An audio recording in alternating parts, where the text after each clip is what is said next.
Hello नमस्कार, मैं हूं आपकी न्यूज होस्ट पार्वती निर्बान और स्वागत करती हूं आपका क्रिप्टो टीवी पर। शुरू करते हैं आज के क्रिप्टो वर्ल्ड की हिंदी खबरें। सबसे पहले रुख करते हैं हेडलाइंस की ओर। एक्सी इन्फिनिटी पेरेंट के मुताबिक हैक हुए क्रिप्टो को रिकवरी में लग सकता है 2 साल का समय। मंदी की बातचीत के बीच नीचे फिसला क्रिप्टो करेंसी। बिटकॉइन ने $43,000 से नीचे किया ट्रेड। $60 मिलियन नैस्डैक आईपीओ के लिए एप्लाइड ब्लॉकचेन ने किया फाइल। मास्टरकार्ड ने मेटावर्स और एनएफटी के लिए फाइल किए 15 ट्रेडमार्क। टेस्ला, ब्लॉकस्ट्रीम और ब्लॉक ने सोलर बिटकॉइन माइनिंग के लिए मिलाया हाथ। टॉप अमेरिकी बैंक सुपरवाइजर ने स्टेबल कॉइन्स की इंटरऑपरेबिलिटी की कमी पर दी चेतावनी। तनिष्क मेटावर्स में कदम रखने वाला पहला Indian jewellery brand. Popular play to earn Axie Infinity crypto game के ओनर इसे ऑपरेट करने वाले रॉनिन नेटवर्क से लूटे गए लगभग $600 मिलियन से कुछ को रिकवर करने की उम्मीद कर रहे हैं। हालांकि स्काई मेविस के chief operating officer Alexander Leonard Larsen ने एक टेलीविजन चैनल को दिए एक इंटरव्यू में कहा है कि कुछ हिस्से को रिकवर करने में 2 साल तक का समय भी लग सकता है। आपको बता दें कि स्काई मेविस मार्च के आखिर में ब्लॉकचेन ब्रिज रॉनिन से हैकर्स द्वारा चुराए गए ईथर और दूसरे टोकन को लेकर कर रहे रिकवर करने के लिए अलग अलग लॉ एनफोर्समेंट एजेंसी के साथ काम कर रहे हैं। ऐसे में स्काई मेविस का कहना है कि वो हैक की पूरी जिम्मेदारी ले रहे हैं। वहीं स्काई मेविस ने इस हफ्ते नेटवर्क पर एक नया गेम एक्सी ओरिजिन लॉन्च किया है, जिसे 300,000 टेस्टर या यूनिक प्लेयर्स शामिल किए गए हैं। साथ ही उन्हें जल्दी एक्सेस भी मिलेगा। फेडरल रिजर्व के रेट हाइक की आशंकाओं के बीच इन्वेस्टर्स के इंटरेस्ट में कमी देखने को मिली, जिसकी वजह से शनिवार को क्रिप्टो करेंसी में और गिरावट देखने को भी मिली। दूसरी तरफ बैंक ऑफ अमेरिका के स्ट्रैटेजिस्ट ने एक वीकली रिसर्च में ये नोट किया है कि यूएस इकोनॉमी मंदी की ओर बढ़ सकती है, क्योंकि फेडरल रिजर्व अपनी मॉनेटरी पॉलिसी को सख्त करने की तैयारी में है ताकि बढ़ती इन्फ्लेशन को रोका जा सके। S&P 500 को शुक्रवार को फ्लैट ट्रेड के साथ क्लोज होते हुए देखा गया, जबकि ट्रेडिशनल सेफ हेवन जैसे कि गोल्ड और यूएस डॉलर ने ऊपर जाते हुए ट्रेड किया।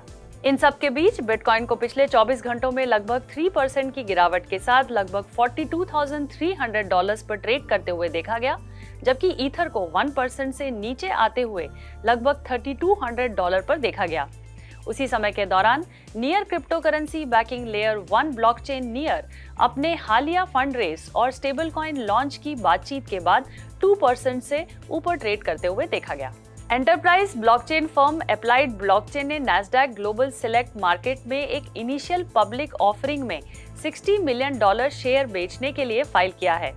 US securities and exchange commission के साथ शुक्रवार को एक फाइलिंग के मुताबिक एप्लाइड ब्लॉकचेन ने $18.54 के एस्टिमेटेड मीन प्राइस पर लगभग 3.2 मिलियन शेयर्स की पेशकश की है।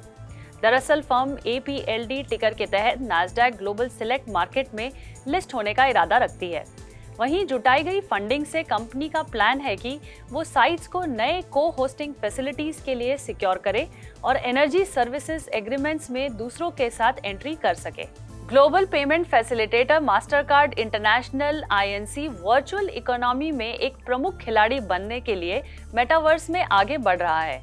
इस तरह से 8 अप्रैल को नॉन फंजिबल टोकन और मेटावर्स ट्रेडमार्क अटॉर्नी माइकल कॉन्ड्रेडिस द्वारा शेयर किए गए एक ट्वीट के अनुसार मास्टरकार्ड ने इसके सर्कल्स लोगो और प्राइसलेस स्लोगन को रजिस्टर करने के लिए 15 नए ट्रेडमार्क एप्लीकेशन सबमिट किए हैं। ऐसे में वर्चुअल क्रिप्टो और फाइनेंशियल प्रोडक्ट्स एंड सर्विसेज की एक सीरीज को यूनाइटेड स्टेट्स पेटेंट और ट्रेडमार्क ऑफिस में 4 अप्रैल 2022 को दायर पेटेंट द्वारा कवर किया जाएगा। एडम बैक के ब्लॉकस्ट्रीम और जैक डॉर्सी के ब्लॉक टेक्सास में एक पायलट क्रिप्टो माइन को बना रहे हैं, जो कि टेस्ला सोलर इंस्टॉलेशन और बैटरी द्वारा चलाई जाएगी। इस खबर की घोषणा बैक ने शुक्रवार को मायामी के बिटकॉइन 2022 कॉन्फ्रेंस में की है।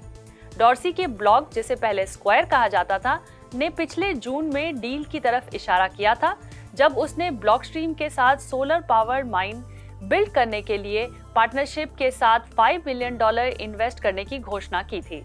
इस तरह से प्रोजेक्ट का मकसद ये दिखाना था कि 100% रिन्यूएबल एनर्जी का इस्तेमाल करके बिटकॉइन माइनिंग को बड़े पैमाने पर अंजाम दिया जा सकता है।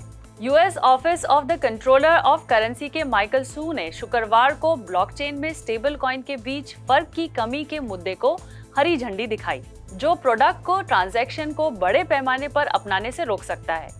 एक इवेंट में बोलते हुए उन्होंने कहा कि हालांकि स्टेबल कॉइन की अलग अलग डिजाइनिंग और होस्टिंग इनोवेशन के लिए अच्छी हो सकती है, लेकिन ये प्रैक्टिकल और सेफ यूसेज के लिए सही नहीं है।